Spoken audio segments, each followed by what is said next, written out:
The series Rest in Power purports to be a documentary about the life and death of Trayvon Martin, an exploration of George Zimmerman's life, and the rise of the Black Lives Matter movement.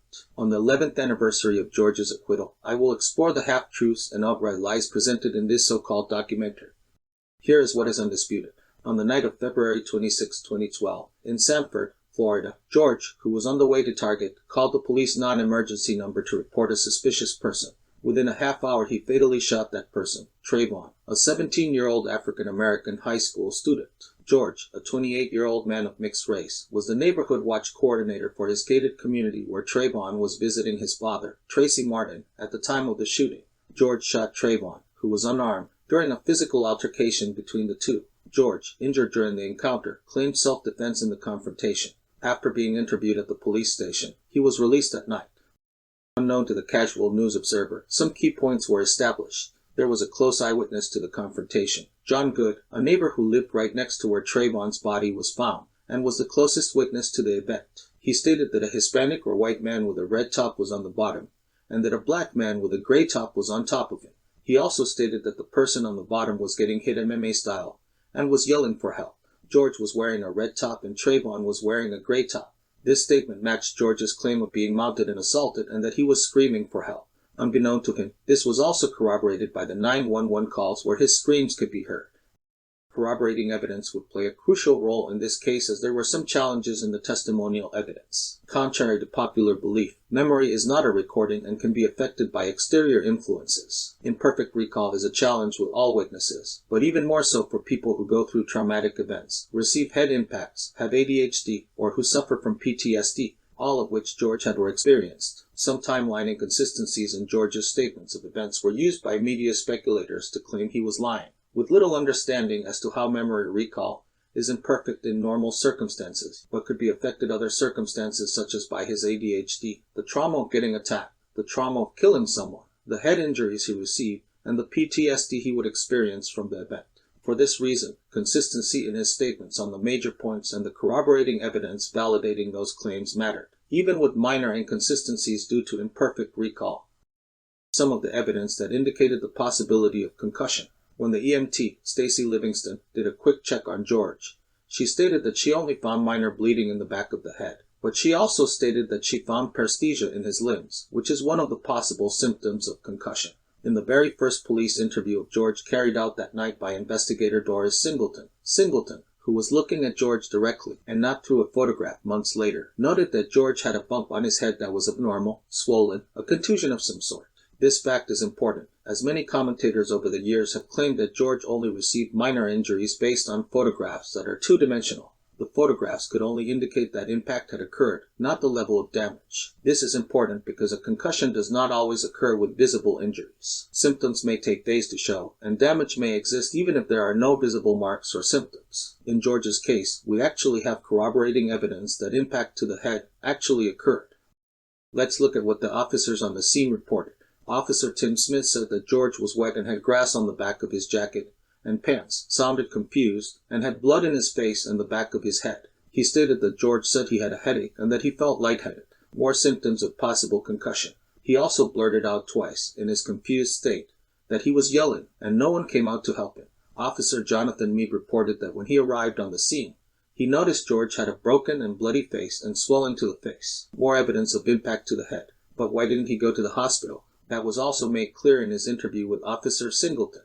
George told her that he did not know if he had to go to the hospital, but that the police had said he did not, and that they would take him to the hospital after the police station at his own expense, and George said he wasn't sure what to do. A major claim pushed by the Rest in Power series is that George received preferential treatment.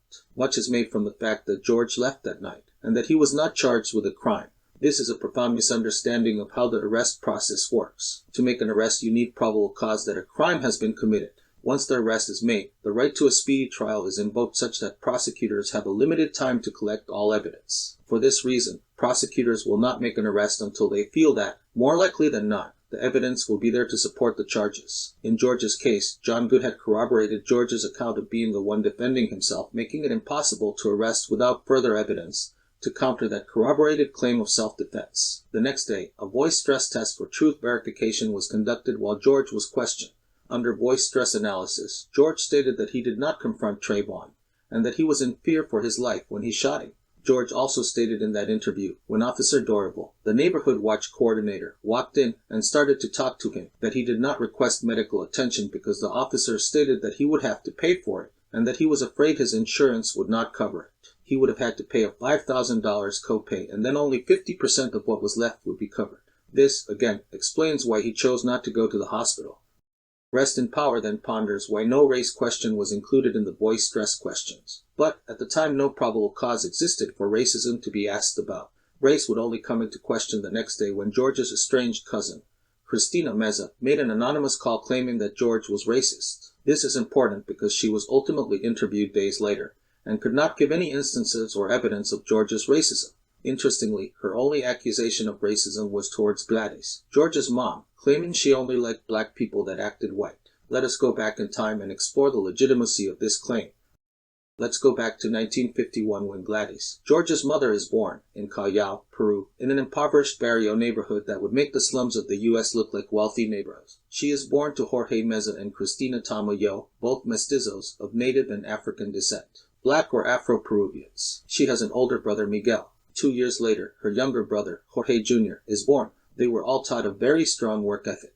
They all faced racism and classism in Peru, and much like many African Americans, who were looked down upon by whites during Jim Crow, the Meza family aimed to prove they were as good as those white elites in Peru who looked down on them, by being better, more proper, more educated than those who would deem them less. In a similar fashion, in the U.S., many African Americans have strived hard to improve themselves, and yet many of their peers try to belittle them by claiming they are acting white.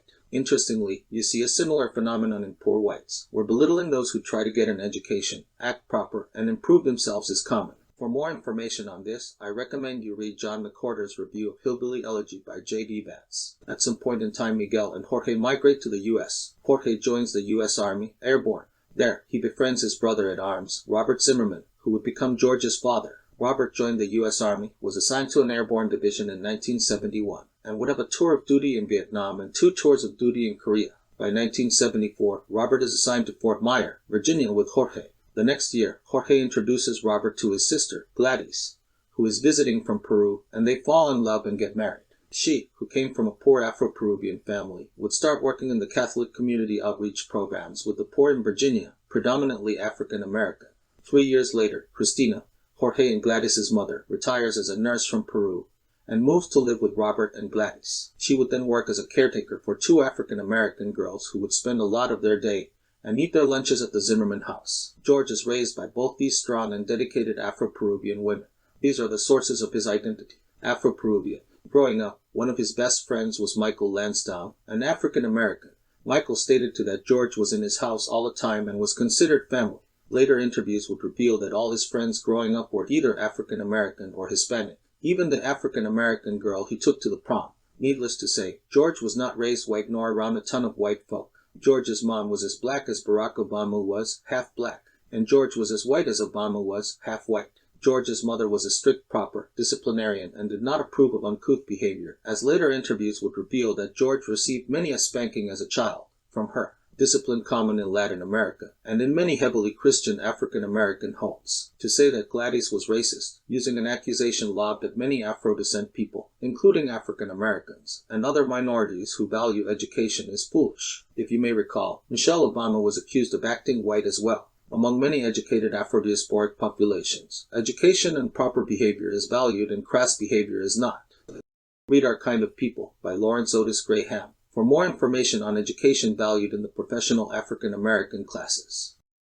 When the claim of racism wasn't sticking, George's cousin alleged child molestation by George. The problem with this claim is that, by her own account, she was 6 years old and he was 7 years old. And this all allegedly happened in the living room, in the presence of all their parents. So, a prepubescent kid, in 3rd grade, supposedly molested another prepubescent kid, all in front of adults, and none of them noticed. Highly unlikely. No one has ever verified or corroborated this claim. Coincidentally, this all was happening as he was becoming an altar boy in his church, under the watch of his strict Catholic disciplinarian mother. Considering Christina's earlier claim of racism, that she couldn't think of one instance of, these claims should have been held with a grain, heck, a sack full of salt. Again, no one has ever corroborated any of her claims. Her known clashes with George, who used to work for and was favored by her father, Miguel Meza, who was George's uncle, and her multiple attempts to call multiple news outlets to try to sell her story between making her anonymous call and eventually talking to the police also cast doubt on her credibility. The search for 15 minutes of fame principle. Either way, George was extensively re-interviewed by Detective Christopher Serino, who had just been painted a cherubic image of Trayvon by his parents, and, at the time, had no knowledge of prior violent acts by Trayvon, nor had any known criminal priors for Trayvon. Serino, at that moment, clearly had a bias in favor of Trayvon, and yet, in that extensive interview, tried to find anything on George but elucidated nothing that indicated racism, nor precluded the self-defense claim. Serino even deceived George and claimed that a recording of the fight occurred on Trayvon's phone to see his reaction, and George only showed relief because he knew any recording would support his claim, not the reaction of someone with something to hide. Rest in Power next makes the claim that George was not arrested because his father was a retired judge and allegedly had influence on the police. But was he, and did he have that kind of influence? In 1978, it was Gladys who was able to secure a job as a court clerk in Virginia. But it took till 1998 for Robert to secure a job as a magistrate, not a judge, in Virginia, and both would work in the Virginia judicial system till 2006 when they would retire, and move to Florida because of Abuela Christina's worsening arthritis. Key points. Robert never worked in Florida, and he was never a judge, but a magistrate, a clerking position that only allowed him to preside on lower civil cases such as arraignments and misdemeanors, and he only worked the job for 8 years. Again, he never worked in Florida. And yet 6 years after retiring from Virginia, he supposedly had some clout with a police force in Florida, 5 states away, 800 plus miles away. There is absolutely no evidence that he knew anyone in the Sanford judicial or police systems. The idea that he had some type of influence is completely unlikely.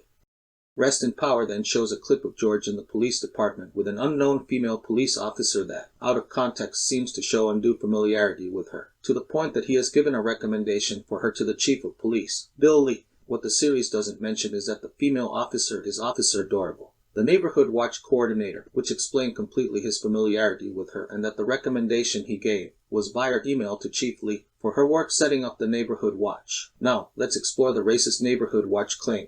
Rest in Power claims that with the market crash of 2007 and foreclosures leading to Section 8 tenants, owners thought the neighborhood was going down, so they started the neighborhood watch, and that the neighborhood watch was really the watch of the African American people in the neighborhood. This is speculation to the point of fantasy. The financial crisis that led to foreclosures in Florida is known as the Great Recession, and went from December 2007 to June 2009.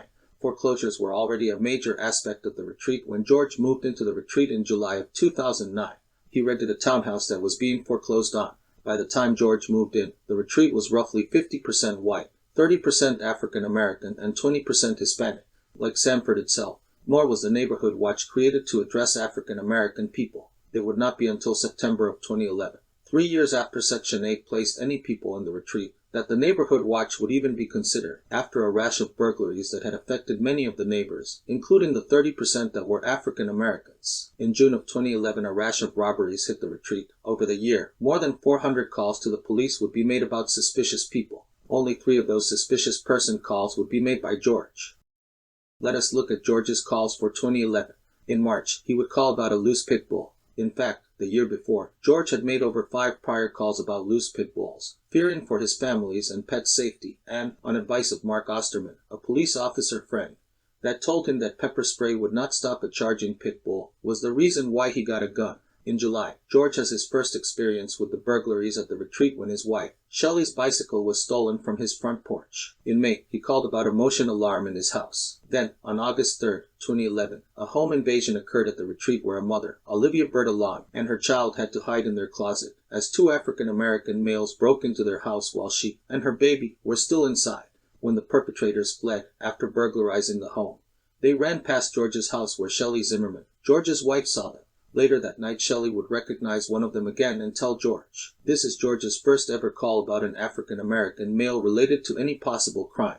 It is not a suspicious person call, but a call about an actual recognition of a perpetrator that had been made by Shelley. The police do not arrive in time. 3 days later, Shelley again recognizes both perpetrators and tells George, who calls the police. Again, this was not a suspicious behavior call, but an identification of a perpetrator. They would escape again. 3 more burglaries are on the record as occurring after that call for the retreat. before George emails Chief Lee on September 18 about a presentation Officer Dorval did about a possible neighborhood watch. In it, he tells Chief Lee that he did not trust the police because of the beating of Sherman Ware, a homeless African-American man, but that Officer Dorval had given him confidence in the police again. A few days later, the neighborhood watch was set up with George as its police liaison. Neighborhood watch signs were placed around the neighborhood that specifically stated that loitering was not allowed and would be reported to the police. Instructions were also given to report anything even slightly out of place, and that it was better to report a suspicion and be wrong than not to report. At the end of September, George called about an open garage, and in October called about 2 African-American males loitering outside the retreat entrance, right under the sign that said that loitering would be reported. That call was not based on suspicion, but on the no loitering sign enforcement. Later that month, George would call about a pit bull again. In December, 2 more burglaries occurred and 1 African-American male, Jabari Shelley, is apprehended. But his fingerprints do not match that of the other known burglaries, including the ones with African-Americans identified as suspects. In December, George calls about a dispute with a white male. That is the extent of George's calls in 2011, not one for any suspicious African-American male behavior. 2 calls were because his wife identified actual perpetrators, and 1 was because a no loitering rule was being violated, according to neighborhood watch rules. Now let's do 2012. In January 2012, George called about kids playing in the street at risk of getting run over by cars. When asked if they were black, white, or Hispanic, he answers that they are of various ages and races, but that is cleverly edited out in the Rest in Power rendition, much like the editing of his 2010 call about a 9-year-old African-American kid who was walking next to a busy street, not in the retreat, alone and at risk of getting run over. I guess being a good Samaritan was a bad thing. This is also similar to NBC editing out the question of race in George's call to the police about Trayvon, and similar to Rest in Power's editing out the question of clothing on that same call to make it seem like George volunteered race and hoodie, out of personal bias. Rest in Power would make the false claim that since 2011, and the formation of the neighborhood watch, George had made 50 calls about suspicious African-American people. This was a blatant falsehood. George had a long history of calling the police to report many things, from potholes, to speeding, to open garage doors that did amount to 50 calls going all the way back to 2004. But not one call was about a suspicious African-American person from 2004 to 2011. In fact, other than the calls already mentioned. When race was mentioned, 5 calls were about white males doing suspicious activities, 2 about Hispanic males, and only 1, in 2009, was about an African-American male who owned a pit bull trespassing on his property and hurling insults at him right after he had called the police, yet again about a loose pit bull that was terrorizing his wife and her dogs. Again, not a suspicious person call. On February 2, 2012, George would call about an African-American male, his first suspicious black male call, looking into the window of Frank Taft, another neighborhood watch captain's house. The suspect would escape before the police could arrive. The next week another burglary occurred, but this time some construction workers nearby saw the perpetrator flee and enter one of the other houses in the retreat. The construction workers would call the police and direct the cops to the perpetrator's house. The perpetrator, Emmanuel Burgess, would be arrested, and his fingerprints would be confirmed in the home invasion of the Berta Lawn home that Shelley witnessed, as well as the attempted burglary at Frank Taft's house that George had reported on. In other words, 3 of George's 5 prior calls about black people were related to Emmanuel Burgess' criminal activities and that of another unknown African-American male accomplice that was still at large. These valid calls, along with the rest of the 50 calls not related to any descriptions of black people, over a 7-year period, were used to falsely demonize George as a racist. Another wild claim that Rest in Power tries to push is that George was a wannabe white person. Mark Capito goes on a wild limb and claims that part of white Christian male culture is guns, so that a gun made George a little bit whiter. His claim holds little water. When looking at legal gun ownership, about 36% of white Americans have guns, but so do 24% of African Americans and 15% of Hispanics, while white Christian evangelicals do hold the highest percentage of ownership at 40%. That would also mean 60% of white evangelicals must not consider themselves white as they do not own guns, and that is only legal gun ownership, as illegal gun ownership has a vastly different demographic.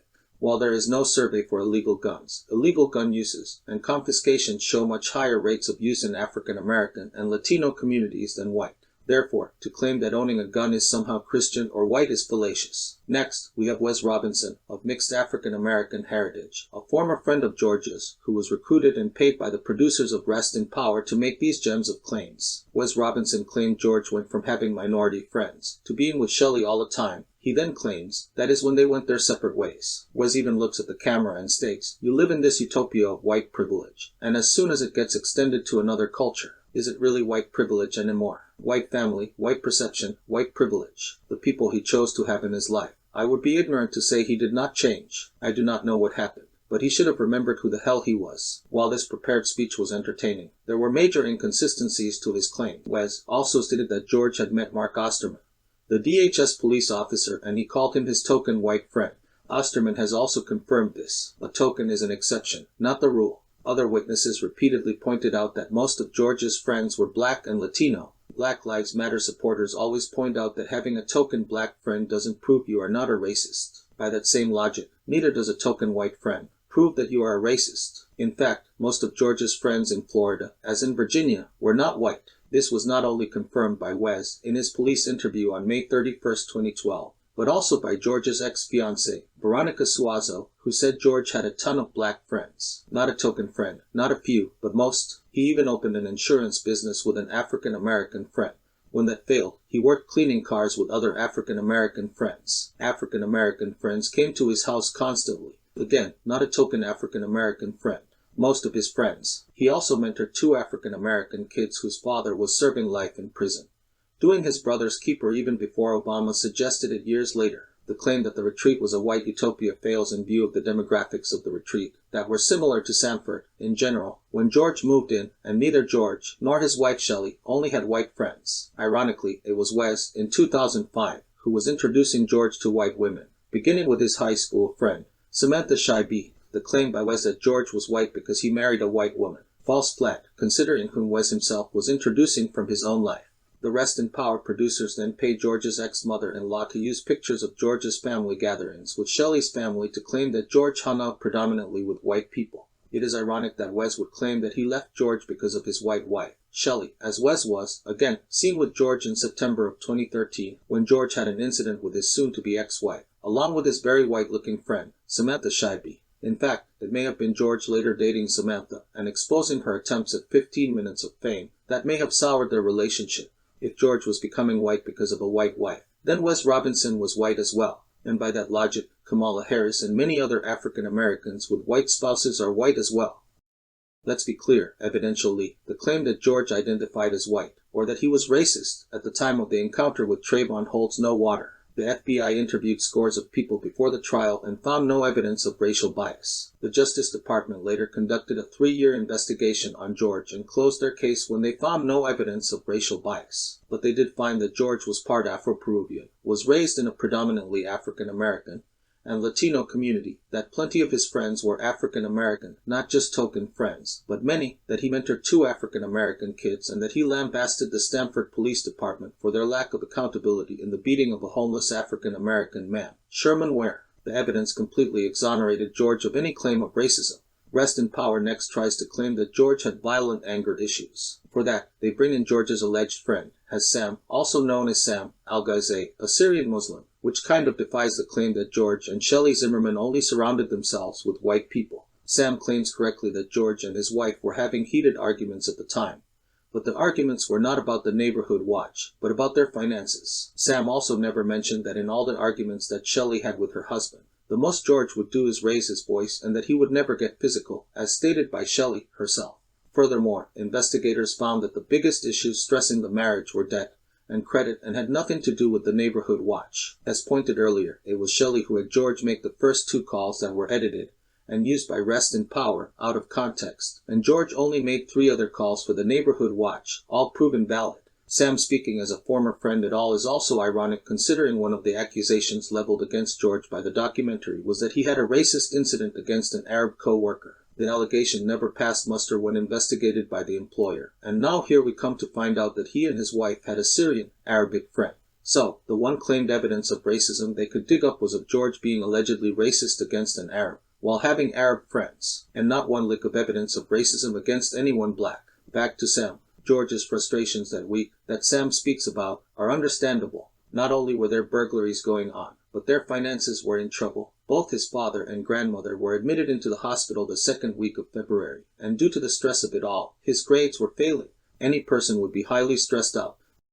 The next claim made was that George was violent. For that, they bring up an arrest for assault on a police officer over 8 years earlier, in 2005. That does not hold water either. We have Wes Robinson's own testimony about the case, as he was there, as well as that of the police officer who states that the first contact occurred when George pushed away the officer's hands that were on his arms. In other words, the undercover officer, who failed to identify himself, was the initial aggressor, and pushing the officer's hands away was the extent of George's resistance. In fact, Wes stated that the officer never identified himself when he slammed one of their friends against the wall, and that is why George approached the officer. Now we know police can abuse their power at times, and even racially profile at times, but it is entertaining how such a case is ignored when it comes to George, because no evidence existed for violence. George's charges were dropped down to resisting arrest without violence, and eventually dropped altogether. Everyone talks about how African Americans are profiled, but Wes also pointed out that George was also constantly profiled and harassed for being perceived as Mexican.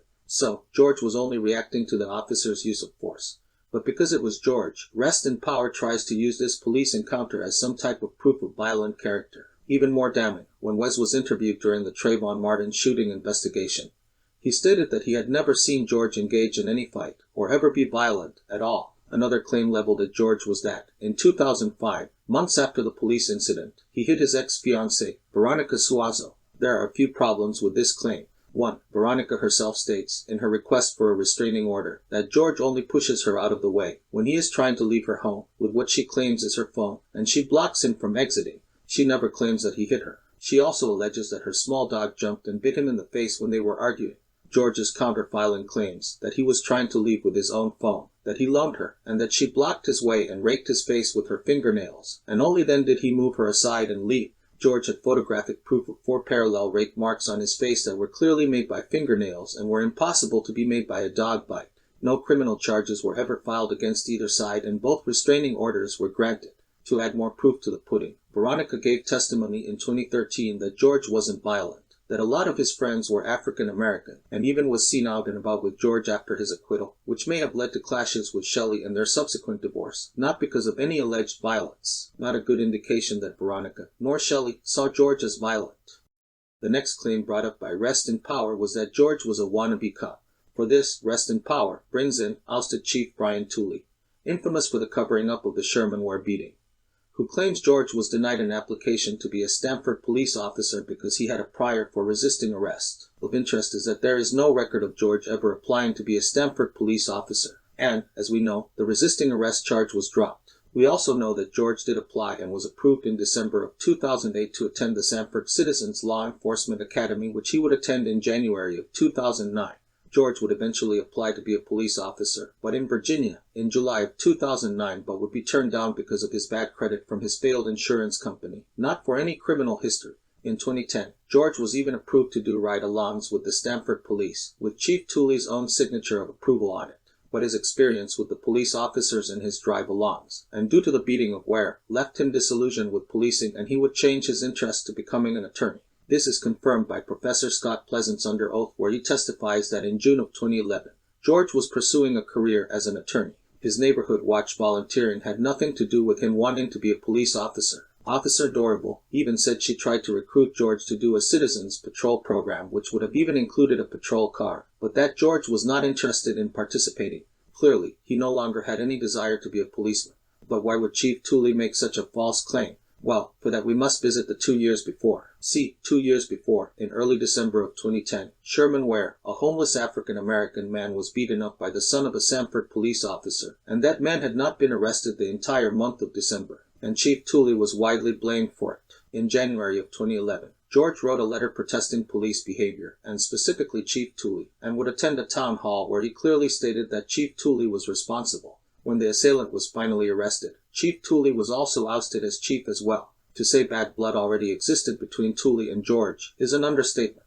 Between trying to make himself look better, get even with George, and get paid by Jay-Z and company, he had plenty of incentive. Fact is, we have evidence that Tooley approved George for the Citizens Academy, and the ride-alongs that contradict his claims made in Rest in Power. Furthermore, in a subsequent email to Chief Lee, George clearly stated that the treatment of Sherman Ware was one of the principal reasons for his distrust of the Sanford Police Department. And it was this incident and the subsequent ousting of Tooley that really was the issue. Rest in Power then goes out of its way to try to claim that Trayvon was profiled for his race and his hoodie, but the consistent fact is that since the night of the event, George has stated that he grew suspicious of Trayvon, not because he was black or because he was wearing a hoodie, but because of his proximity to the window of Frank Taft's house that had been previously cased by Emmanuel Burgess. Whether Trayvon was committing anything wrong is irrelevant, as the suspicion was valid because he was out of place, and the neighborhood watch instructions specifically stated that anything even slightly out of place should be reported. The claim has been made that Trayvon was just walking home from the 7-Eleven, that he went to buy Skittles during halftime of a basketball game, and that Trayvon was just trying to get home as quick as possible. But Trayvon departed the 7-Eleven at 6:24 p.m., way before the basketball game began, and the walk home should have been just an 18 to 20-minute walk, and only 12 minutes to cover the half-mile to where George encountered him near Frank Taft's house. George spotted Trayvon and called the non-emergency number at 7:09 p.m., 45 minutes after Trayvon had departed the 7-Eleven. No one has established what Trayvon was doing for over 30 minutes, nor has anyone proven that George's claim of seeing Trayvon near Frank Taft's house was false, a claim that makes sense even if Martin had only been using the informal cut-through to get into the retreat as Jantel claimed, nor was there any evidence of any extensive following before George's non-emergency call. By the time George called in, he reported that Martin was near the mailbox shelter in the retreat's clubhouse, on the other side of where Frank Taft lived, and Jantel reported that Trayvon ran to the mailbox shelter when it started to rain. At this time, we know their call dropped, and Chad Green called Trayvon, and no mention of anyone following was mentioned. Then Jantel's call with Trayvon resumed. It is, at this time, at the same time George is calling the police, that Jantel says that Trayvon says that a man is looking at him from a parked car, talking on a phone. Now remember, George is living in a neighborhood that is full of kids and is 30% black. But somehow a black kid at the mailboxes happened to make him suspicious. Not likely at all. Absolutely no one has shown that Trayvon's skin color, nor his hoodie, had anything to do with George's suspicions. At no point in time did George volunteer race or clothing except when asked. In fact, in all his prior calls that related to African American people, he identified them as black. In Trayvon's case, when asked what race the suspect was, he was ambivalent, and only stated that he looked black. And it was only when Trayvon approached George's car that he confirmed that Trayvon was black. So, skin color had nothing to do with the call, and neither did the hoodie, no more than the leather bomber jacket George reported that Emmanuel Burgess was wearing when he attempted to burglarize Taft's house earlier that month. Rest in Power then tries to allude that George chased down Trayvon and shot him. The facts do not add up to that claim. We know where George parked and where the physical encounter first occurred. They are 128 feet apart. An average jogger would have covered that distance in less than 20 seconds. From the moment George says that Trayvon is running, and the moment he exits his car, to the moment he stops, and no more wind noise is heard, and then he says he ran, indicating that Trayvon is gone. 32 seconds have passed, 14 in actual motion. In other words, he has easily reached the point of the crosswalk that intersected with the dog walk that went by Brandy Green's house. That T was proven to be the point where the physical encounter would start several minutes later, by where Zimmerman dropped his keys when he was hit, a place where he reported that Trayvon had run from and was no longer there, nowhere in sight, the place where the closest bushes were over 40 feet away, and there was no place to hide either. This moment is corroborated by Rachel Jantel's testimony, where she says Trayvon ran and lost George. The physical encounter would occur 3.5 minutes later at the same place George was standing when he said that Trayvon had already run away, and that Trayvon was no longer visible from. And if we go by Jane Sertica's testimony of seeing Trayvon's body from her window, visibility was at least 90 feet, and there were no bushes to hide for over 40 feet. There is no way the encounter occurred at the intersection, unless Trayvon, who had left, returned. We know he did because Rachel Jantel first said Trayvon said he made it to the back of the house he was staying at, 370 feet away from the spot of the initial physical encounter, and that he said he saw Zimmerman and spoke to him, before punching him, in a place where George had twice stated that Trayvon was no longer in sight. Furthermore, in Jantel's first telling, George's reaction to Martin challenging him with, "Why are you following me?" was to respond, "What are you talking about?" A person in active pursuit would not respond that way, but someone who was not pursuing at the moment, and who was confronted by surprise would. This adds veracity to the claim that he only exited his car trying to keep a line of sight, reacting to the dispatcher's inquiry on what Trayvon's direction was when running, and that once he lost sight of Trayvon and he was walking back to his car, Trayvon came back and confronted and assaulted him. forcing him to defend himself with lethal force, and for that reason, no arrest was made. The fact that Jantel would think Trayvon would throw the first punch, as was stated by her in a later interview, would speak to her perception of Trayvon's inclination to fight, a perception that would be supported by multiple texts between the number alleged to be hers, and that of Trayvon that referenced Trayvon's multiple fights, and the troubles he incurred because of them. Which leads us to Trayvon's character. Geraldine Merritt claims the state was afraid that if they introduced personality and good achievements, they would counter it with tweets and texts that would show that Trayvon was not the perfect person, but they smudged the truth in telling what those imperfections were. Rest in Power tries to elucidate Trayvon's character by showing some of the life and good acts of Trayvon, but they fail to tell the full story. Javaris Fulton claims that his stepfather, Tracy Martin, coached Trayvon, and that when his parents got divorced nothing changed. That is a provably false claim. Tracy left Sabrina Fulton in 1997 when Javaris was 6 years old, and Trayvon was 2, to live with a new woman, Alicia Stanley. No mention of her in Rest in Power. This is the same year Tracy had a daughter, Tanika, with Larissa Rosier. No mention of her in Rest in Power either. In 1998, Trayvon would move in with Alicia and Tracy and her 14 and 9-year-old daughters, Valencia and Kanisha. No mention of them in Rest in Power either. The next year, Tracy Martin, while divorcing Sabrina and living with Alicia, would have a son, Demetrius, with Cindy Lopez. No mention of him in Rest in Power either. All these siblings played a role in Trayvon's life, but were ignored by Rest in Power. It is the next year, 2000, when Trayvon is living with Alicia that Trayvon starts playing football at Forzano Park, right around the corner from Alicia's house. Sabrina and Tracy's divorce predated Trayvon ever playing football. Nothing could have changed as he never coached Trayvon before Tracy divorced Sabrina Fulton. Maybe they were talking about Alicia and Tracy's divorce, but that can't be it either. Trayvon would live with Alicia for over 15 years. Alicia and Tracy would eventually marry in 2005. In 2006, Tracy and Alicia moved to a new house. Trayvon stopped playing football in 2007. In 2009, Tracy, a trucker who traveled a lot for work, starts dating Brandy Green, while still married and living with Alicia. The same year Trayvon attends the summer program, Experience Aviation, and then starts attending Miami Carroll City Senior High School right around the corner from Alicia's new house. In 2010, Trayvon volunteers at the summer program, Experience Aviation, and attends Baker Aviation School after class. During this time, Trayvon clearly wants to be involved in the aviation industry and is an exemplary kid. Then Alicia Martin finds out about Brandy Green. In 2011, Tracy Martin moves out of Alicia's house and Trayvon moves to Sabrina Fulton's house and transfers to Crop High School, near Sabrina's house, and drops out of Baker Aviation School. It is 2011 that is relevant for character in the 2012 event that would cost Trayvon his life. Sabrina and Tracy failed to mention the change in home, school, and parental environment that Trayvon experienced. They also neglected to include the entire scope of Trayvon's subsequent troubles in school, especially the activities pertinent to the night Trayvon encountered George. It wasn't just about marijuana, or lean or truancy, and it wasn't just 2 suspensions. Even before the trial, Sabrina and Tracy were aware that Trayvon was being considered for expulsion for his many suspensions. These facts are not important to try to smear Trayvon, but to understand the circumstances and mindset of Trayvon before he encountered George. So let us explore Trayvon in 2011, after he left the protected care and guidance of Alicia Stanley, the most significant mother figure he had growing up.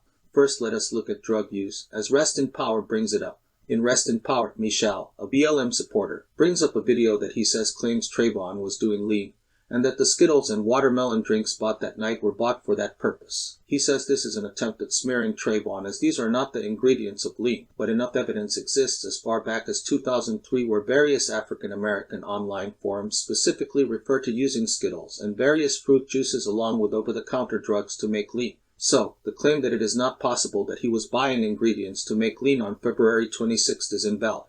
We also know that in June, Trayvon has a conversation on Facebook on getting more codeine to do lean instead of burning, another way of saying smoking marijuana. So the claim that Trayvon did not do lean is also inaccurate. He would also text about selling and using drugs in July, September, November, and December of 2011, and lastly, in February of 2012. In fact, Rest in Power mentions only 1 suspension days before Trayvon died, for drug residue in a smoking pipe, and ignores all the rest of the evidence that came to light before George's trial even occurred. But let us take Chad Green's court claims at face value. He said that he asked Trayvon to get him Skittles. So it is possible Trayvon was just getting Skittles and a watermelon drink for his soon-to-be stepbrother. Even though Trayvon did do lean and marijuana, even sold it, there is no hard proof he did either drug that night. just that he did consume those drugs. Next, let's explore any evidence of violence on the part of Trayvon in 2011. In September, Trayvon is texted by his brother Demetrius asking when he will teach him how to fight. In October, he texts about avid watching of MMA. On November 7th, he texts that he has been suspended for fighting. On November 11th, he texts about another fight, with rounds, where he made the other person bleed. He also texts that he got mounted on the first round and was not able to do anything, much like he would later mount George. In December, Trayvon texts that he got kicked out of Sabrina's house for hitting a teacher. More than likely, he was suspended again. On February 12, 2012, Trayvon talks about fighting again, and the next day he texts that he got suspended for fighting again. On February 18, Trayvon states that he is in trouble again with his mother for fighting, and 2 days later Trayvon's cousin messages Trayvon asking him why he didn't tell him that he swung on a bus driver. It is possible that this event was why he texted about getting suspended on February 13. Finally, while not about fighting, Trayvon was also interested in possible violence of another kind, a violence that Rest in Power tried to paint George for and claimed it made him want to be white. In January of 2012, Trayvon texted a picture holding a firearm, and on 3 other days in February, he talked about buying and selling guns. As he was a minor, these would be illegal activities. The reality doesn't match the claim that Trayvon was just a peaceful kid at the time of his encounter with George, notwithstanding the fact that he seems to have been an exemplary kid in his earlier years before he moved out of Alicia Stanley's home. Their separation definitely made him fall down the wrong path. Now let's look at the Rest in Power claim that there is absolutely no evidence that Trayvon would have possibly been involved in a crime of opportunity such as casing or burglarizing a house. The fact is, on October 20, 2011, Trayvon was found with possibly stolen property in the form of jewelry and watches and a commercial screwdriver described as a burglary tool, and Trayvon refused to give a proper accounting of where he got the jewelry from, along with the fact that he committed acts of vandalism on school property. This earned him a suspension.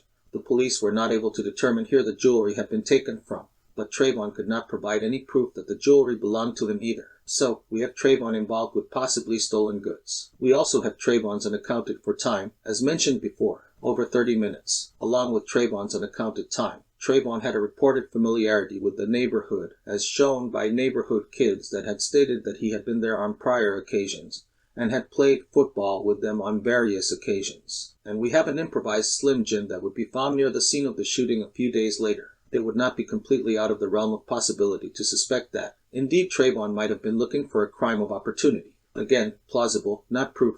We just don't know. But could Trayvon have been where George stated he saw him for any other reason? Jantel stated that Trayvon cut through the adjacent neighborhood to head to the retreat. That informal cut-through from the other neighborhood goes directly by Frank Taft's house and window, where George claims to have first seen Trayvon, further corroborating his claims of seeing Trayvon there, and enough to allow for George's claim to be reasonably credible that he saw someone near the house of a previously cased house, and therefore called the police based on a valid suspicion. Whatever issues Trayvon developed from the divorce of his father to Alicia Stanley. Moving to a new school, Trayvon was no longer the innocent kid that lived with Alicia Stanley. Barrington Irving and Barack Obama both said that Trayvon could have been them, but neither of them ever had a record of fighting, striking adults, handling stolen property, etc., all providing evidence that Trayvon was at least capable of being involved in burglaries, and was very capable of striking George. And this is the evidence that the prosecution wanted to exclude by avoiding the issue of character. So, we know that George did not chase down Trayvon, nor is there any evidence that he was profiling African American males. We also know that George gave a plausible reason for his suspicion. We also know that it was Trayvon who returned and initiated the confrontation, and was mounted on top of George. But Rest in Power argues that even if George was being assaulted, if it weren't for Stand Your Ground, George would have been persecuted for shooting an unarmed minor. First, let's examine traditional self-defense. In all 50 states, a person has the right to defend themselves if they have a reasonable fear of grave bodily injury. Many states require an attempt to retreat before lethal self-defense can be used. Stand Your Ground states do not. In situations where retreat is impossible, the point is moot. And all 50 states have similar standards. We have an eyewitness account stating that George was mounted, as well as expert testimony that points to the fact that Trayvon was shot while on top of George based on the burn marks and gun residue on the clothing. Therefore, the duty to retreat is moot, as is Stand Your Ground. Now, let's be clear. For you to apply lethal force, a reasonable belief in an imminent grave harm, not actual grave harm occurring, must exist. In other words, George did not have to sustain grave injury to defend himself. A reasonable person who is mounted and has their head slammed into the cement, even if it only produces a small laceration, can reasonably believe that more of those could produce grave injury. Any study of concussions can prove that, The laceration would be enough to show that impact occurred, so would a bump in the head. Many would argue that Trayvon's age and the fact that he was unarmed would be enough to prove there was no risk of grave injury. In fact, from 2007 to 2012 there was at least 8 adults who were killed by minors with their bare hands, in Florida alone, so it was reasonable to believe an unarmed minor could kill him. Of course, with the cherubic pictures of Trayvon at a much younger age, many were unaware of Trayvon's size. Then we had the confusing reports by the coroner, shipping Bao, claiming Trayvon was 5 feet 11.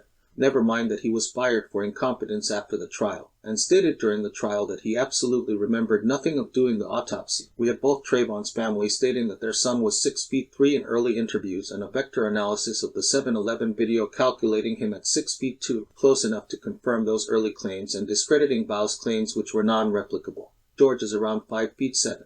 We have images of both George and Trayvon on that night and can place both images next to each other adjusting for height. In fact, the defense did just that and brought 2 silhouettes into court that showed that height disparity. Again, all that was needed was for reasonable belief that Trayvon was capable and had a credible intent to do imminent grave harm. His capability was proven by his own communications, and the fact that he overpowered George, and his intent was proven by the multiple impacts to George's head. The claim that George was heavier or that he also knew MMA are both flawed as well. Never mind that George did not know MMA and could barely shadow box. Even if he had known MMA, MMA has rounds and a referee that can stop a fight to avoid grave injury. In any given day, one MMA fighter can defeat another, even if the other is usually better, but a referee is there to stop the fight. And the point remains moot because Trayvon, in fact, did overpower and mount George as stated by John Good. When Trayvon mounted George and was pummeling him without incurring any reciprocal damage, he clearly could overcome George and severely injure him as there was no referee to stop Trayvon from inflicting such grave injury. Furthermore, the eyewitness, John Good, gave Trayvon the opportunity to stop the fight. When he said he was calling 911 and to stop, Trayvon chose not to, even when he was given the opportunity to disengage and retreat. At that time, he chose not to, and he could not claim he was in fear. He had established dominance. George's alleged weight and alleged experience became irrelevant. Not that Rest in Power did not try desperately to make them relevant. Even if George had been the initial aggressor, which the evidence clearly shows he was not, when Trayvon did not allow George to retreat, he allowed for another clause in Florida's self-defense law to apply. An initial aggressor cannot claim self-defense unless he has exhausted all possible ways to escape without using deadly force. George struggled for over 4 minutes to get out from under Martin as he was being pummeled, and that allowed him to shoot in self-defense, regardless of if he had been the initial aggressor or not. Rest in Power tried to argue through both sides of their mouth that Trayvon wasn't a threat. First, they argued that George was drastically heavier than Trayvon. He wasn't. George was roughly 15 pounds heavier than Trayvon at the time of the shooting. During his arrest, George weighed in, fully clothed, at 194 pounds. Trayvon, fully naked and with massive amounts of blood loss from the shooting, weighed 160 pounds, according to the initial police report. The subsequent coroner's report would report a further loss of 2 pounds. Add 2.5 pounds for clothing, 2.5 for shoes, and about 5 to 10 pounds which would be the average blood loss due to a bullet to the heart and lung, and Trayvon was a fit 170 to 175 pound, 6 feet 3 young man before the shooting. And again, the weight difference was irrelevant to actual ability, as ability was established fully by Trayvon's capacity to establish a dominant position regardless of relative weight or height. Later, Rest in Power tried to argue the opposite, that George got fatter to show that he was a less capable fighter. I thought his weight was what should have given him the advantage. You can't have it both ways. But let me know when DJ Khaled can beat up the likes of Neil Magny, or shoot Jay-Z, and then your betting odds, irrelevant to a court case, might be more accurate. What about Rest in Power's supposed proof of George's fighting ability? Also irrelevant, as Trayvon's superior ability was already established by his ability to mount and injure George without sustaining any damage. But Rest in Power brought it up, so let's analyze those claims as well. George joined Coco Pelli's in October of 2010 at a whopping 255 pounds. He had no fighting experience at all. He stated that he wanted to lose weight and learn self-defense for a law enforcement career. Adam Pollock, the owner of Coco Pelli's, has stated, and his website also states, that he offers cardio boxing for those who have no fighting experience and where no actual fighting occurs. Both George and the owner have stated that he did both the referenced no-impact cardio boxing and some basic jiu-jitsu around his college schedule. By December of 2010, George had done a police ride along with the Sanford police, and the attack on Sherman Ware had occurred. George protested at the time against this attack and criticized both the Stanford police for his experiences in the ride-along, and the attack on Ware, an African-American homeless man.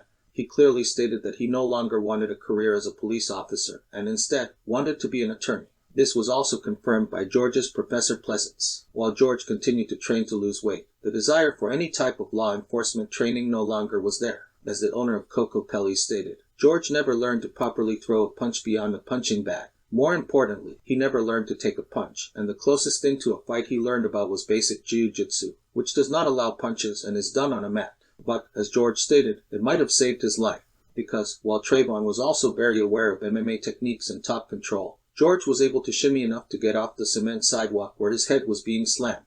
That didn't change the fact that he was still being pummeled, which would be enough for a reasonable belief of possible imminent grave bodily injury, a belief confirmed both by the eyewitness, John Good, and George's repeated screams. That shimmying would also expose his gun in his side holster, which George claimed Trayvon saw, and that Trayvon went for that gun, making it a struggle for a gun that would make it a life and death situation.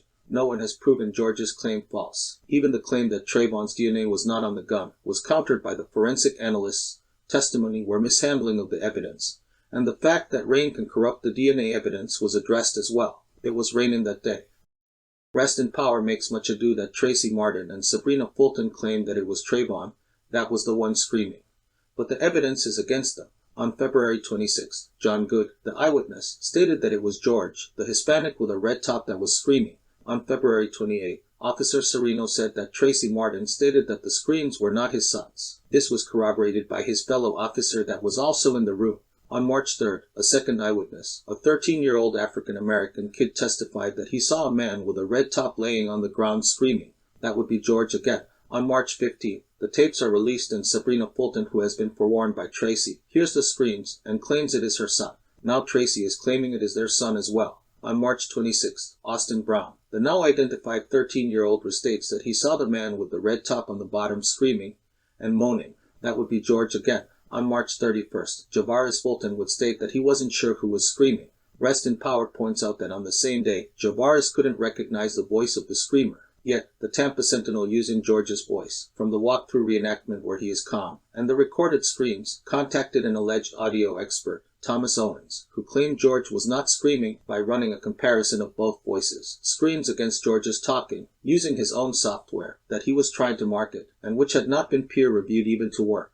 Ed Primo, another alleged expert, claimed the voice must be of a young boy because of the high pitch of the screams. So even though both Trayvon's father and his brother did not recognize the voice, these two alleged experts became the news. On May 12, 2012, another alleged expert, Alan Wright, again claimed the voice is that of a younger man and not George's. None of these so-called experts had ever heard George scream in fear, nor heard any sample of Trayvon's voice. At the same time, an FBI audio expert, James Ryan, and speech expert George Oddington stated that the claims of these supposed experts were flawed, as the voice and pitch of a person in an excited stage can change drastically, especially in cases of extreme fear. But they still made the news. By May 23, 2013, we finally started seeing what was in Trayvon's phone. And it turns out, not only was Trayvon's phone password protected, but it was double encrypted by an app to further hide communications. Once the phone was finally cracked, we got to see Trayvon's texts describing his criminal drug activities, but more importantly illegal fighting, images of him with an illegal gun, and even video of him refereeing a fight, and another where he is recording a fight and we can clearly hear his voice in an excited state. On June 7, 2013, these same so-called experts provided by the Sentinel and Washington Post, Wright, and Owen reiterate their claims in court.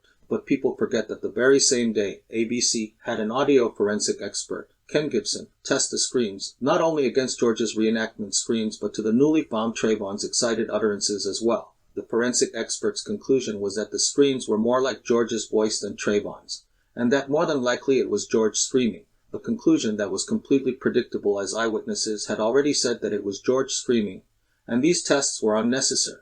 On June 22nd, the FBI's foremost expert on audio identification, Dr. Horasaka Nakaso, shot down the claims of the Sentinel and Washington Post so-called experts, and their testimonies are found not to qualify as expert testimony. This by a very prosecution-friendly Judge Deborah Nelson. So, we have George, on the night of the shooting, in a state of confusion, blurting that he was screaming. Before any evidence of recorded screams came out, we have two eyewitnesses who testify on that night that it was George screaming. two people who knew Trayvon intimately, Tracy and Javaris, stating that they could not recognize the voice to be Trayvon's, and the only voice analysis that ever actually compared all three voices determining that George's voice resembled the recorded screams more than that of the voice of Trayvon. By all evidentiary analysis, it was George screaming. Any other claim is wishful thinking. The only reason George was eventually arrested was because of subterfuge on the part of attorney Benjamin Crump, the attorney for Sabrina Fulton and Tracy Martin. Let's go back in time. Benjamin Crump and Darrell Parks first wet their feet in the profitability of the race victim game with the case of Martin Lee Anderson. In 2006, all officers and the nurse were acquitted, and it was determined that Anderson died of a sickle cell crisis. One of the reasons the British military doesn't allow people with sickle cell anemia to participate in the military is the risk of this type of death during heavy exertion. I am not in favor of boot camps for troubled kids, but it was clearly an accident. The claim that he died from a beating was not proven, and to avoid expensive civil lawsuit litigation, the city settled for $7 million. Benjamin Crump had figured out his gold ticket. If he could get charges pressed, he could mount protests, and he could get families to sue and settle. He even got then-Senator Barack Obama to participate in the 2005 protests. In 2008, when George was voting for future President Obama, Crump was a financial contributor to his campaign. Back to the Trayvon and George case. 2 days after the shooting, after Tracy Martin testified that the screams were not his sons, he called attorney Patricia Jones, who connected him with Benjamin Crump. Meanwhile, two African-American officers, one who was friendly with Tracy Martin, and a third one married to an African-American, start pressuring Serino to change his mind and to find a way to file charges against George. One of them leaks information to Crump, and on March 7th, he would, with the help of Ryan Jewison of Jewison Communications, a media company that specialized in sensationalizing stories for the media. They sell a story to the media of the small cherubic 17-year-old, using pictures of when he was 14 years old from 2008, who wanted to be a pilot, using images of Trayvon in 2008 attending Experience Aviation, and was racially profiled by a white neighborhood watchman, using a whitewashed picture of an obese George from his arrest in 2005. This is the news that Barbara Liston of Reuters explodes over the media and starts the outrage campaign. The next day, the move on campaign that would go viral nationwide started, and I, like many others, fell for it and, regrettably, signed at foolishness and fell for the hoax, hook, line, and sinker. The following day, Benjamin Crump's friend, President Obama, makes his famous "If I Had a Son" declaration. On the same day, a letter by the NAACP is written to Attorney General Eric Holder to get involved in the case. 2 days later, the new African-American Panthers issue their Dead or Alive posters. It is not until March 12th that Reuters reveals George's own black African roots. But the damage is done.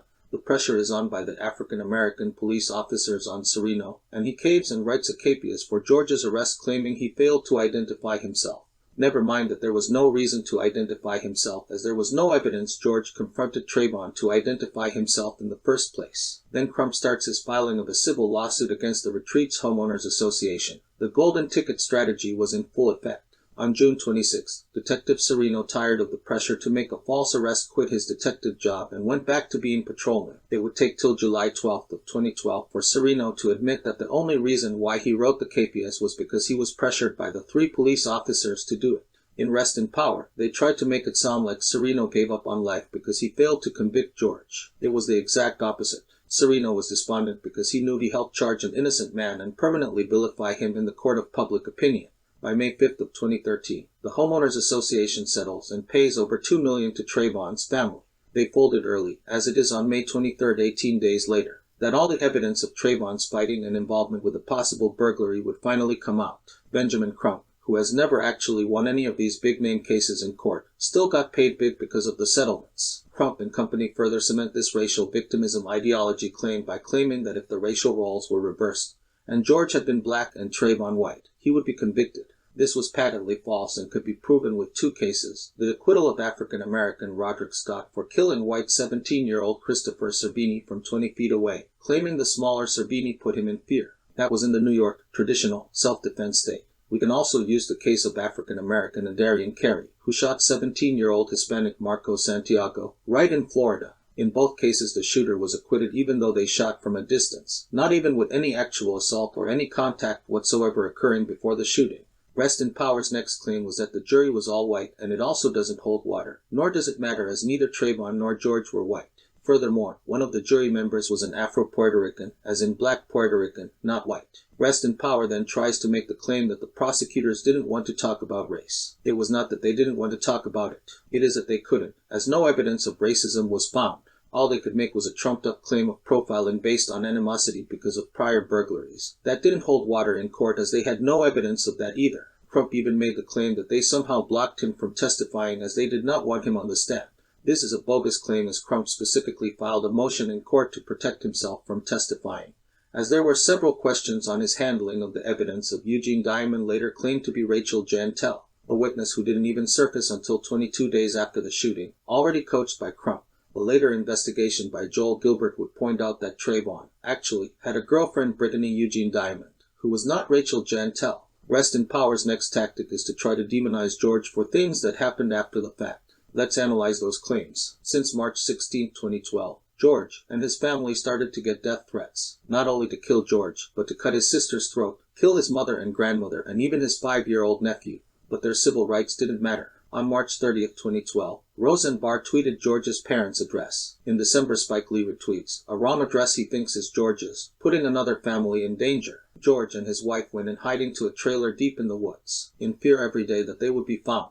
Then he was finally arrested on April 11, due to political pressure from the left, and would not be released until his acquittal, even though his life was under constant threat. 4 days after he was acquitted, George stopped on the highway to save a family in a burning car on July 17, 2013, even though he was fully aware there was a price on his head. As he rushed to save the family, another person, an African American, rushed to the rescue as well. When he realized it was George helping him, he thanked him for his help, but also said that he knew who George was, and told him to leave before a crowd arrived, as his life would be in danger. This African American, like many other of George's African American friends, like Mike Lansdowne, Eloy Stilligard, Joe Oliver, and others who stood up for George, only to be threatened and forced to go into hiding, stayed anonymous rather than risking himself.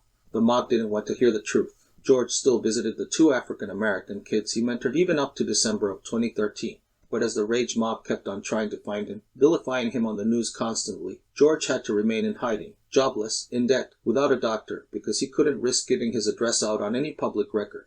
Both Shelley Zimmerman, Samantha Shea, and George himself have talked about how this inordinate amount of pressure led to, as Shelley put it, George snapping and becoming another person, or as George has stated himself, to become the monster he was portrayed as. It took him years to find himself again. Let's continue. In February of 2014, he was chased by a mob in Miami who recognized him and barely escaped. Then, in September of 2014, a man named Mark Aperson drives by George in his car, recognizes him, follows him, and threatens him when George parks in front of his doctor's office. Rest in Power would allege that this was a road rage incident and George was the aggressor, yet there was no reason for George to know Aperson.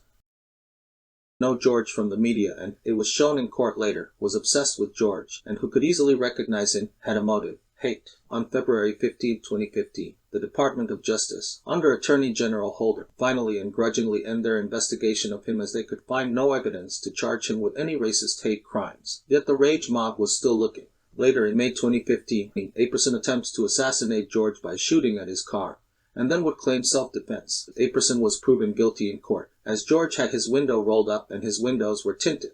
The bullet hole proved George had his window up and could not have been threatening Aperson, as he claimed.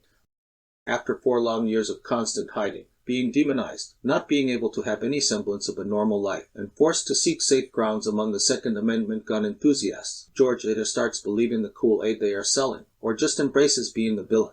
If they are going to hate him anyway, he will give them cause. After all the hate and an assassination attempt, George is fed up with the vast majority of African Americans and liberals in general. He starts sounding like many of the racists he was accused of being and the nativists he was forced to hide behind, but only after 4 long years of hell. If you think this is proof of George being a racist in 2012, I have a bridge to sell you. What about the claims of domestic violence? George is accused of pointing a gun at his wife in September of 2013, punching his father-in-law, and destroying her iPad.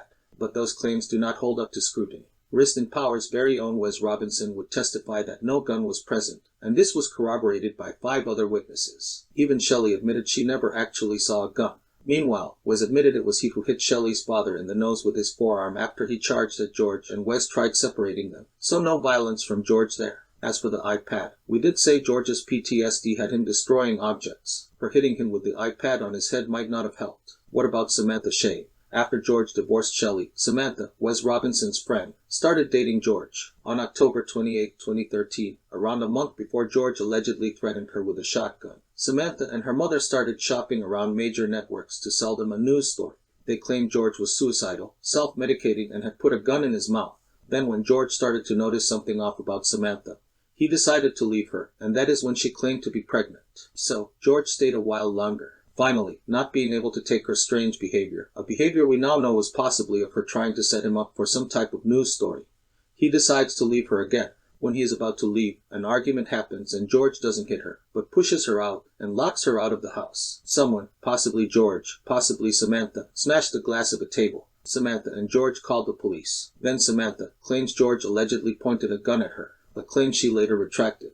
But her credibility is already suspect. Again, the 15 minutes of fame-seeking principle. Finally, you have Brittany Brunel, another girl he dates briefly, who says he got angry and threw a bottle of wine at her. But again, no charges pressed, and the bottle was actually shown to have been thrown against the garage door, not towards where she was in her car. Again, a physical reaction consistent with his PTSD, but no evidence or claim that he ever actually hit her or anyone else, just that he had trigger mood swings and outbursts. This was confirmed way back in 2013, when they interviewed George Zimmerman's family, and they said he suffered from PTSD, and had hair trigger mood swings from all the stress. Then came the joke of books Rest in Power and Suspicion Nation, and Harvey Weinstein was going to do a series with Jay-Z, based on the books, before he fell from favor. So, in August of 2017, Jay-Z took the reins and Jay-Z's production company hires an investigator to try to dig dirt on George for his upcoming series Rest in Power with Paramount Pictures. For the next few months, George's family would be harassed in efforts to get dirt on George. In December of 2017, George is contacted to give his thoughts on the case,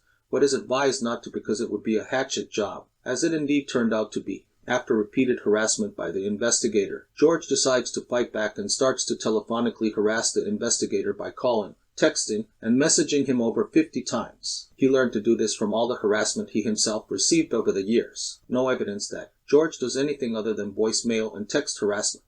George pleads no contest to misdemeanor phone stalking, the small fine and probation. Nothing more. Any claim that Jay-Z, who shot his own brother and who is surrounded by tons of bodyguards all the time, was in fear of George is a joke. But I have another bridge to sell you. What about George getting drunk on November 11, 2016? And calling the bar manager who was kicking him out of the bar an lover? After years of harassment, can you blame him for his anger towards another person blaming him for killing Trayvon? I can't. And as Chris Rock stated, there are two kinds of black people, and the worst kind hounded George for years. Still do. They embodied the name he hurled. And that sums up the false narrative levied against George. The last part of Rest in Power addresses the claim that George somehow was related to white supremacy. And Trump, even though Trump condemned George on multiple occasions, and was as wrong about George as Obama was. George was a card-carrying Democrat who voted for Obama and fought for minority causes. There was no white supremacy involved, nor was Trump any sucker for George. Then it goes on to claim systemic racism against African Americans is occurring, which is false as well. The claims by Black Lives Matter that have been proven false over and over again. Black Lives Matter seeks to highlight the killing of black Americans by alleged vigilantes, law enforcement, and quasi-law enforcement. Black Americans die at the hands of police at 2.5 times the rate of white Americans. While it is not logical that Black Lives Matter should take on every issue for black folks, it should be focusing on poverty, income disparity, and population density, and subsequent crime rates. Why? Because black Americans have a poverty rate 2.5 times higher than white Americans, and that entails a higher crime rate that requires a higher presence of police intervention. We do not have a duty to care for black lives. We have a duty to care for all lives, especially if they are overburdened. Black Lives Matter exists because they incorrectly attribute racism or apathy towards the black community, instead of a general problem of apathy toward impoverished and disadvantaged communities of all ancestries. The mission of Black Lives Matter is supposedly to intervene when violence is inflicted on black communities by the state or alleged vigilantes, but they do not differentiate between racist-motivated violence and non-racist violence, nor do they separate justified violence from unjustified. They see the deaths of black men by state actors or non-black civilians as racist without looking at the individual facts of the case for merit. The statement Black Lives Matter first arose in 2010 protesting the unjustified killing of Oscar Grant, an African American shot in the back while he was on the ground. The officer allegedly mistook his gun for a taser. This is not a solitary case, and this type of mistake has affected people outside the black community as well. For example, the shooting of Brian Ryland, a white man in 2019. At this time Black Lives Matter meant Black Lives Matter as well, much like the already existing All Lives Matter, not just the privileged in 2013. You see the saying take a darker turn to mean Black Lives Matter first, or as some would clarify later, all lives don't matter if Black lives don't matter first. This darker turn arose because of a racial entitlement movement that has been growing that many have coined anti-racism. As John McWhorter, a prominent African-American scholar, has noted, it has taken religious connotations where whites are innately racist and blacks are perpetual victims. When Zimmerman was fairly acquitted, protests ensued, and the Black Lives Matter movement grew. As John McWhorter has pointed out, the movement has evolved not to try to save black lives, as much as use the death of black lives as political tools for black Americans to get more social, economic, and political power. For this, they will ignore that poor white Americans die at the hands of police at similar rates than poor black Americans, and poor Native Americans die at a rate higher than both. This is not to say that there are not plenty of valid cases of unarmed civilian unjustified killings, just that these types of killings are not unique to black Americans. I will mention a few that are constantly mentioned these days. Ahmaud Arbery's shooting by vigilantes is a case in point, but such cases are not unique to black people. In 2008, an African-American man by the name of Roderick Scott saw a 17-year-old white youth, Christopher Serbini, and two 15-year-olds testing car doors. He took it upon himself to confront the teens at a neighbor's driveway across the street by pointing his gun at them. The 15-year-olds fled, and, while disputed, Scott claimed the unarmed, smaller Serbini charged at him. He shot him multiple times from 20 feet away. The state of New York determined it was a justified homicide. George Floyd is another example. He was suffocated to death by 4 police officers, much like the case of Eric Garner. Both tragic and unjustified homicides, but no different than the cases of Robert Ethan Saylor, Robert Joseph Minha Rez Jr., Troy Good, Tony Timpa, William Jeanette, etc., all white, who died in similar circumstances. Philando Castile's death was a tragedy, but one of mistake, not police abuse. Philando was detained because he resembled the APB photo of a recent armed and dangerous robber. As Officer Yanez, an indigenous Hispanic man, approached and asked for his ID, Castile informed him that he had a concealed weapon and had a permit. Yanez immediately told him just to not reach for it. Castile, still thinking about his concealed carry permit, which was in his back pocket, on the same side as his weapon, reached for his wallet. At this time, Yanez shouted twice don't reach for it, but Castile still moved, and Yanez, who was not sure if he was an armed robber or not, shot him. But he shot him after telling him repeatedly not to reach for the weapon. He had no way to know he was reaching for his wallet in the same general direction. Tragic, but neither party was guilty. Michael Brown was much like Trayvon Martin, an assailant who assaulted the police officer, and was proven in a grand jury hearing that he was charging at the officer when he was shot dead. In the same week, the police homicide of a white man, Dylan Taylor, was ignored when he was shot by a policeman with Dylan's headphones on, unarmed. Or we can speak of the more recent case of the white man, Daniel Shaver, who was unarmed, pleading for his life, made to crawl, and was shot to death. That there is a problem with many officers being trigger-happy does not change the fact that most of these shootings are justified, and the ones that do not span the spectrum of ethno-racial groups who overwhelmingly were in, or near, impoverished communities. This has been going on for a long while, with unjustified cases, like the homicide by police of Michael Arnold, a white man who was shot over 100 times in 1998, and Amadou Diallo, an African who was shot in similarly horrifying ways the next year, albeit with a much lower bullet count. Emmett Till is a historical tragedy, but one irrelevant to the discussion, as it was before the Civil Rights Movement, the enactment of civil rights amendments to the Constitution, and occurred before most policemen were even born, during the era of legal discrimination of Jim Crow. And why go that far back? The case of Ethan Lyman, a white boy who was beat to death for a water gun, just happened a few years ago. There are so many other cases I could address, with reciprocal cases in non-black communities, with similar circumstances, but that would take years. The point is, as Nick Gillespie in Reason's review of John McWhorter, America has never been less racist, points out. The unwillingness of both blacks and whites to acknowledge progress on racial equality is a long-running theme for McWhorter, who in 2000 published Losing the Race, Self-Sabotage in Black America, which argued that in most cases is not an obstacle to people being the best that they can be. In Anti-Racism, Our Flawed New Religion, McWhorter argued that anti-racism had become a new secular religion in America, complete with clergy, creed, and also even a conception of original sin. With whites being born with original sin, innate racism, today's monster of economic inequality, and disenfranchisement are the biggest obstacle to help stop the rates of high mortality due to police homicides, until we address the root causes of that disproportionate criminal element rooted in poverty, disenfranchisement, lack of employment, and somehow correct those root causes. High crime rates will continue to drive high police interaction, and no matter how much police departments are accused and persecuted on charges of racism, the numbers of arrests in these communities will continue to be higher because the numbers of victims will demand it. Meanwhile, BLM has made the death toll worse, not better.